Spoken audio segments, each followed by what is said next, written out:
Hello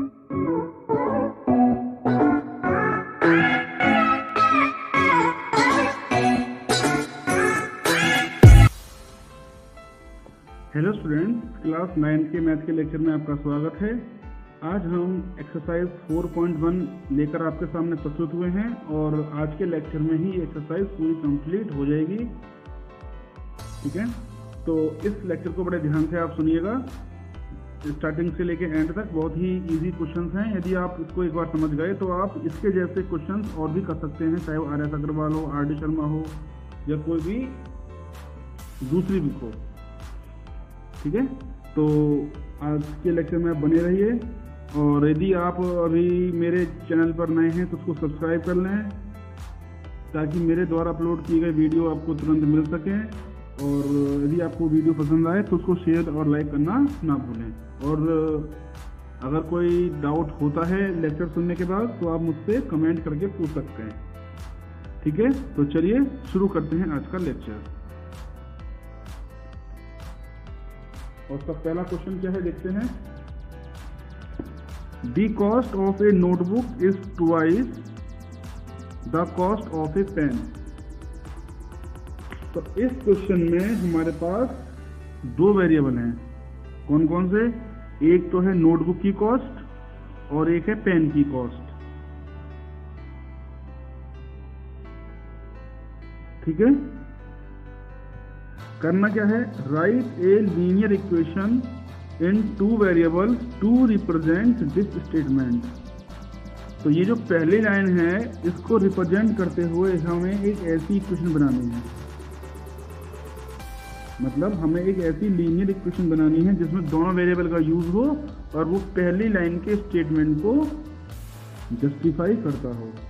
तो hint भी दे रखा है, take the cost of notebook ₹X।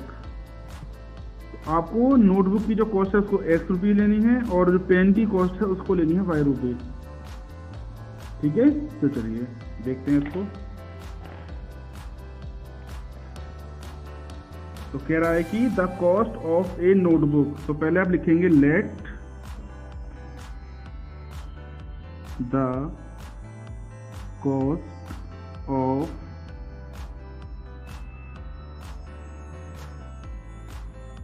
ये आएगा, एक नोटबुक की कॉस्ट X है। लेट के बाद हमेशा कॉमा लगता है, ध्यान रखिएगा।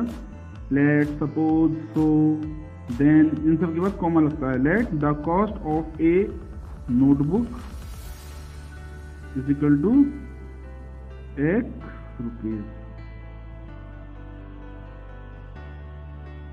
ठीक है,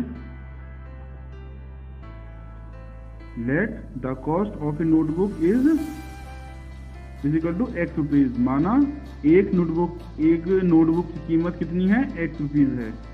and the cost of a pen is equal to ₹Y। अब पढ़ते हैं स्टेटमेंट। क्या कह रहा था? The cost of a notebook is twice the cost of a notebook. Twice है किसकी? तो जो नोटबुक की कॉस्ट है वो ट्वाइस है, दुगनी है किसकी? The cost of a pen. तो ये स्टेटमेंट ये इक्वेशन शो कर रही है या फुलफिल कर रही है उस क्वेश्चन के पहले लाइन के स्टेटमेंट को, जिसमें कह रहा है, मैं फिर से बोलता हूं, the cost of a notebook ये ₹X है। वो क्या है? डबल है पेन की कॉस्ट के। तो मेन चीज आप ये थी इस क्वेश्चन में। तो हमें किसमें चेंज करना था? लीनियर इक्वेशन में। तो जो हमारी लीनियर इक्वेशन होती है वो किस फॉर्म में होती है? AX plus BY plus C की फॉर्म में, इज इक्वल टू 0 की फॉर्म में होती है। तो X माइनस 2Y, C यहां पर है नहीं, इज इक्वल टू 0। ये हो गया पहले क्वेश्चन का सॉल्यूशन। अब बढ़ते हैं क्वेश्चन नंबर 2 की तरफ। क्वेश्चन नंबर 2 में क्या कह रहा है देखते हैं। Express the following linear equation in the form of ax plus by plus c is equal to 0। तो हमें ये जो इसके 8 पार्ट हैं इन सबको हमें इस फॉर्म में लिखना है। And indicate the value of a, b and c in each case. और 8 के 8 क्वेश्चंस में आपको a, b और c की वैल्यू भी लिखनी है। वो वैल्यू कब लिखेंगे? जब इन इक्वेशंस को इस फॉर्म में लिख लिया जाएगा, तभी आप a, b और c की वैल्यू को पुट करेंगे। ठीक है, तो पहला क्वेश्चन देखते हैं। पहला पार्ट क्या कह रहा है? पहला पार्ट है 2x plus 3y is equal to 9.35 और 5 के ऊपर बार, इसको बोलते हैं बार का सिंबल। तो हमें लिखना किस फॉर्म में था? ax plus by plus c is equal to 0। मतलब c जो है वो लेफ्ट हैंड साइड में रहेगा, जो यहाँ पर अभी राइट हैंड साइड में है, तो उठा के इसको इधर ले जाएंगे। तो 2x प्लस 3y माइनस 9.35 बार इज इक्वल टू 0। तो यहाँ पर a की वैल्यू क्या है? 2, b की वैल्यू है 3 और c की वैल्यू है माइनस की 9.35 और 5 के ऊपर बार। Question complete. अब बढ़ते हैं दूसरे क्वेश्चन की तरफ, जिसमें कह रहा है x minus y upon 5 minus 10 is equal to 0। तो ये लीनियर इक्वेशन तो नहीं है। ये अपोन में तो अगर कोई वैल्यू है, चाहे वेरिएबल हो या कोई नंबर हो, तो वो लीनियर इक्वेशन नहीं कहलाती। तो यहाँ पर हमें काम करना होगा एलसीएम लेके। तो एलसीएम कितना आएगा? 5। तो ये क्या हो जाएगा? 5x minus y minus 50 is equal to 0। तो 0 को मैं 0.1 लिख सकता हूँ, क्रॉस मल्टीप्लाई कर दें तो 5x माइनस वाई, तो इस पूरे की मल्टीप्लाई 1 में होगी और 5 की मल्टीप्लाई 0 में होगी। ठीक है, तो 5x minus y minus 50 is equal to 0। तो आ गई लीनियर फॉर्म में। तो a की वैल्यू कितनी हो गई? 5, b की वैल्यू हो गई माइनस की 1 और c की वैल्यू हो गई माइनस की 50। Question complete. Question number 3, minus का 2x प्लस का 3y इज इक्वल टू 6। ये c को शो कर रहा है, इसको उठा के हम इधर ले जाएंगे। तो माइनस का 2x प्लस का 3y माइनस का 6 इज इक्वल टू 0। तो यहाँ पर एक कंपेयर कर देते हैं। तो a की वैल्यू हो गई माइनस की 2, b की वैल्यू हो गई 3 और c की वैल्यू हो गई माइनस का 6। Question number 3 complete. 4 पे आते हैं। x is equal to 3y। c यहाँ पे है नहीं, लेकिन x, y मतलब ax, by और c तीनों के तीनों इक्वल टू के लेफ्ट साइड में होते हैं। तो हमें इसको उठा के इधर लाना होगा।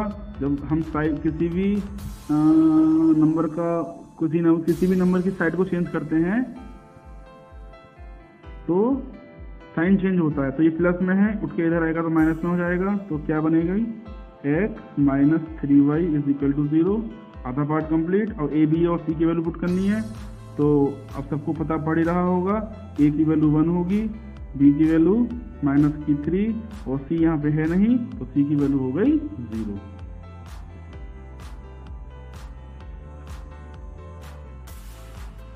फिफ्थ पार्ट पे आते हैं। फिफ्थ पार्ट में क्या कह रहा है? सेम इसके जैसा ही है, बस माइनस में है value. 2x is equal to minus का 5y। तो क्या लिख दें हम इसको? 2x plus 5y is equal to 0। तो यहाँ पर a की वैल्यू है 2, b की वैल्यू है 5 और c की वैल्यू है फिर से 0। 6 पार्ट देखते हैं। 3x plus 2 equal to 0। तो ये ऑटोमेटिक लीनियर इक्वेशन में है ही नहीं है, क्योंकि y की टर्म भी आएगी। तो 3x, y यहाँ पे है नहीं, तो 0 इंटू वाई लिख सकते हैं इसको, प्लस 2 इक्वल टू 0। अच्छा, एक बात हम यहाँ पे कहना चाहेंगे, जैसे यहाँ भी c नहीं था तो आप प्लस 0 करके इक्वल टू 0 कर दीजिए, क्योंकि ये 0 क्या शो कर रहा है? c को। ऐसे यहाँ पे x माइनस 3y प्लस का 0 इक्वल टू 0। ये ज़्यादा बेटर रहेगा। क्यों? लीनियर इक्वेशन में a, b और c तीनों ही आने चाहिए। तो हमने यहाँ पर थोड़ी सी गलती कर दी थी, केवल एक्स और वाई को शो किया था, सी को शो नहीं किया। तो क्या बनेगी इक्वेशन ये वाली, x minus 3y plus 0 equal to 0। ठीक है, चलिए अब कुछ नहीं करना, केवल कंपेयर करके ए बी सी की वैल्यू पुट करनी है। तो ए की वैल्यू है 3, बी यहाँ पे है नहीं, है तो 0 है, तो 0 और सी हो गया 2। क्वेश्चन नंबर 6 भी कंप्लीट। अब 7 पे आते हैं, y माइनस 2 इक्वल टू 0। तो हमें पता है कि एक्स वाई मतलब ए एक्स बी वाई और सी तीनों के तीनों होने चाहिए। तो हम क्या ले सकते हैं, 0 इंटू एक्स माइनस का प्लस का वाई माइनस का 2 इक्वल टू 0। कंपेयर कर दें, ए की वैल्यू है 0, बी की वैल्यू है 1 और सी की वैल्यू है माइनस का 2। और लास्ट पार्ट इसका 8 पार्ट क्या कहता है, 5 इज इक्वल टू 2x। तो ऐसी कंडीशन हो तो 2x को ले जाइए आप लेफ्ट साइड में और 5 को ले जाइए राइट साइड में। तो मैं इसको ऐसे भी लिख सकता हूं, 2x is equal to 5।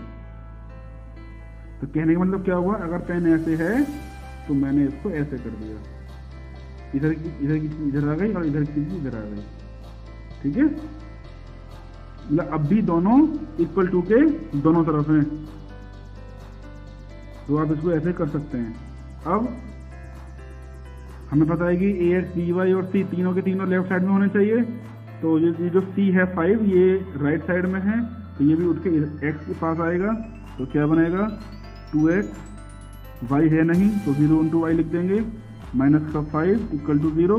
Compare कर देते हैं, ए की वैल्यू 2, बी की वैल्यू 0 और सी की वैल्यू माइनस की 5। ये है एक्सरसाइज 4.1 का सॉल्यूशन और मैं उम्मीद करता हूँ कि आपको ये बहुत अच्छे से समझ में आ गया होगा। ठीक है, तो नेक्स्ट लेक्चर में फिर मिलते हैं आपसे नए टॉपिक के साथ। Till then good bye.